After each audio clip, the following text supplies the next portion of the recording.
कन्या का मम्मी जी आओ तनी तनी आवा ना ढील देख द ना दूगो बड़ी ढील काटत ऐसन आओ आव का भइल ढील काट गोरनी कहाँ तो ना धो लेलू हाँ नहावा के कपड़ा पर खींच के मैं सब काम मोरिया देलू ना कुल का मोरिया दिल बन घरवा न सरियावत रहनी हाँ चल ठीक बा सब गेहूं में धोआ गइल ओ भी ले बूची हाँ सब गंगा धुआ गइल अभी ले बूची जी आईनी ना कहाँ गइल बिया अब बाक मम्मी जी तनी बार बार झाड़ के ना रहती बढ़िया से तो लगता कि कैसे कैसे रही ना कामो नहीं होता ना घर में आ तो वो लागल कि ऐसे ही लटिया गइल बा बारवा हो धोवे के बा शैम्पू करे के बा देखी ना बूची जी अभी ले खोनी ना अभी लेबो ना कोनी कहाँ गइल बिया वो अरे ट्यूशन उसन जा तनी ना बूची जी तो बड़ा लेट क के आवतनी जानी मम्मी जी हाँ हमारा बुझात नहीं कि स्कूल हूँ जाता नहीं बताएं सब लड़कों के 4 बजे छुट्टी होला ना तो वहाँ के कबो कबो 2 बजे आ जाता नहीं दोपहरिए में बता कैसन स्कूल बाटे या कैसन मास्टर वाला सब के अच्छा आवत है आज तो पूछा तनी ओकरा से कि कहाँ हमारी रहल है इतना लेट लगावत आज का जुग जमाना ठीक नहीं खे ऐसे भी मतलब हमारे देखे सनों के पढ़ालो लिखालो बने कराए पड़ी ढेर देरी से आओ तनी हम मने हाँ जो ऊंच नीच हो जाई तो बताई का इज्जत रही हमनी के चलो बताई हम गलत अपन नाम गांव भर पढ़ लस न पढ़ा के का हुई ढेरे आवत है तो छोड़ा स्कूल कर छोड़ावत आ मम्मी जान तनी ऐसे भी जुग जमाना देख तनी कि आदमी न तंचो कुछ सुन लेता न तो ढेर कहे लागता कि ना हां हो ई तो बात सही कहत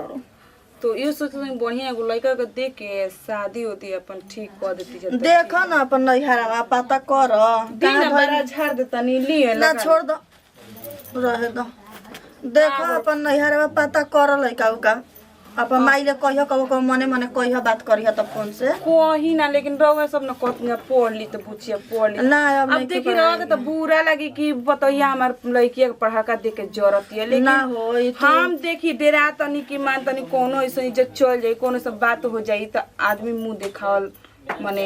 मुश्किल हो जाई बताएं कि ना तू रास्ता निकल रहुए के मुश्किल हो जाई तू हम का कहबू हमरा से एगो दूगो कर सहेलियो कहत रहिसन के बड़ा लेट से हां लइकिया के उ बुची जियारानी ना तो कहतनी ना ए भौजी प्रति मवा न जान तोड़ू स्कूलिया में लेनो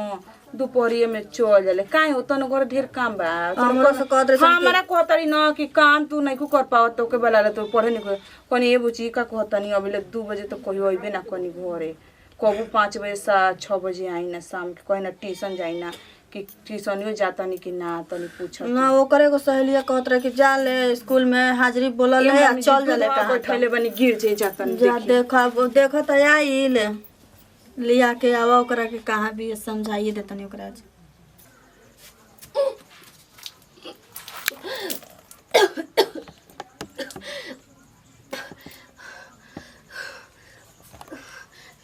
पता ना काय विषय कोणतं ते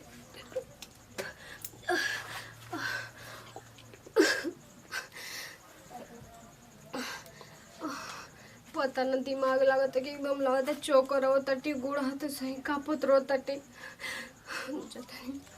हम का कोई कोत रही हूँ कर से कि देखो ना कुछ बात हो जाई समझत ना रहो कम से कम थोड़ा सा भी हमारे बतिया मान ले रहता कितना बढ़िया रहे भोजूरी नहीं की जानो कुछ मोबाइल पर रोके नहीं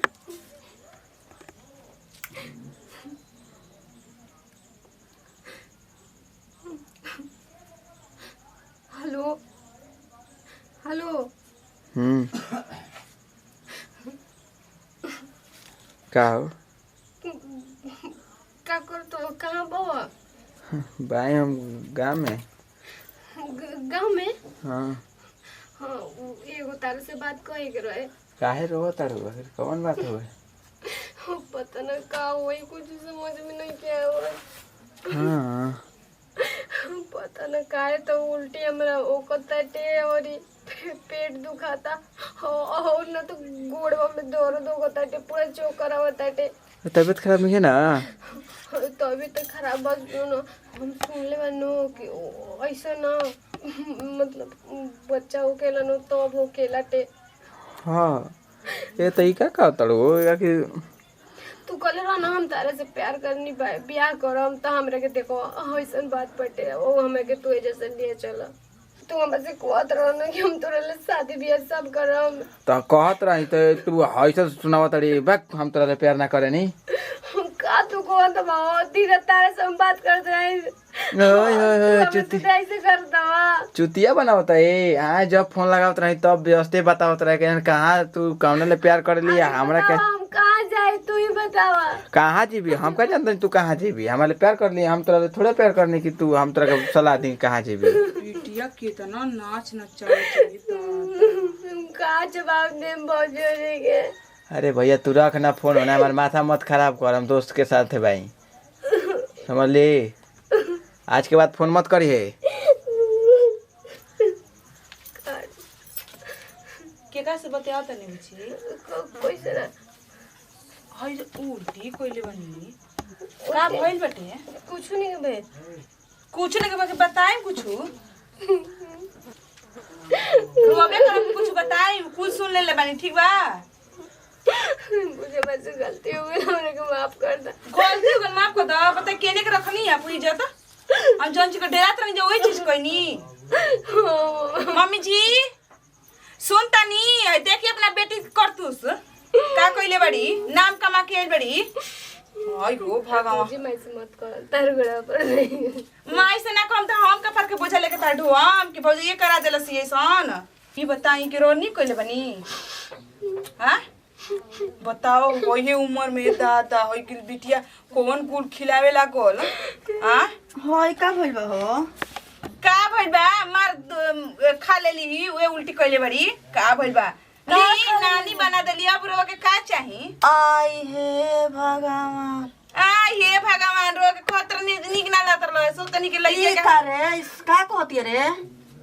का कहती है पूछी का कइले बड़ी बा निमन काम क के बड़ी आरती उरती उतार दी। हाँ रे हाँ आई हो दादा हमार तो तंचो दिमागे ने के काम कर की बिटिया के रखल जाई घर से कि घर से बाहर कल जाई। बाप तो इज्जते ना रह गइल कुछ एक एकर मुंह काला कइले बिया। तोरा से बात ना करनी हम तोरा के ना पसंद करनी। हे इतना ना कब भरोसा कर लेलू इतना जल्दी मतलब लागत कि त का भरे हो दिमाग में पढ़े त लोग इहे कुल करे जात रहलू बोला ना। हमार तो कपार दुखाए लागल अब हम का करी एकरा के भगा भगा बहरी भगा एकरा भगा भगाई त हम अपना पे इल्जाम ले जाइम रवा बेटी रवा समझी हम काहे के भगाई जाइम चाहे भगाई चाहे रखी या चाहे बनाई नानी नानी बन जाई खिलाई नासिए देलू नासिए दे एकदम हंसवा देलू घर के आदमी के जा बाप कैसे मुंह देखबो भाई कैसे मुंह देखबो। बाप रे बाप होई देख रे हम हमारा बेकरा देखल नहीं खजा तकरा के देखा लेके जा निकाल एकरा के मैं ना चल हमारा बे तोरा नहीं रखे के जो जना कही मुंह काला कइले बस ले ले बस जो कइले ओके के ले जा हां जो ओकरे के पिटवा के आ खेलाई या खेली ह ठीक बा ओकरे साथ रह पैसा ना चली कुल चल जा घर से एकदम बाहर।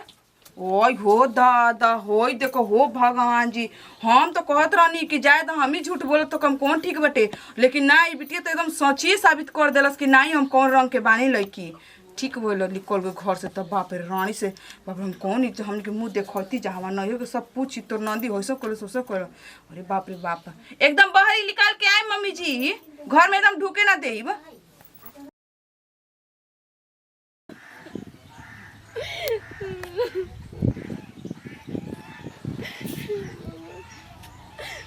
ऐसन कह छोड़ ले जैसे लागत है हम कहाँ जाए कहूँ कि अपन दोस्त कहे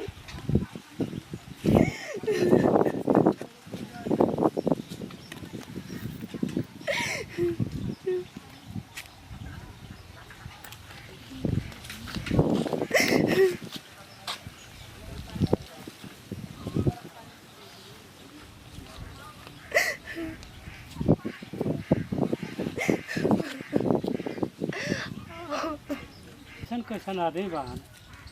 कुंवार लेके छोड़ रहा ऐसा देह में भला बताओ कुछ खाए के दे दो ना। कहाँ घर है हमारा घर बहुत दूर है अब घर द्वार पर पता नहीं कि कहाँ बाटे का लेकिन बहुत दूर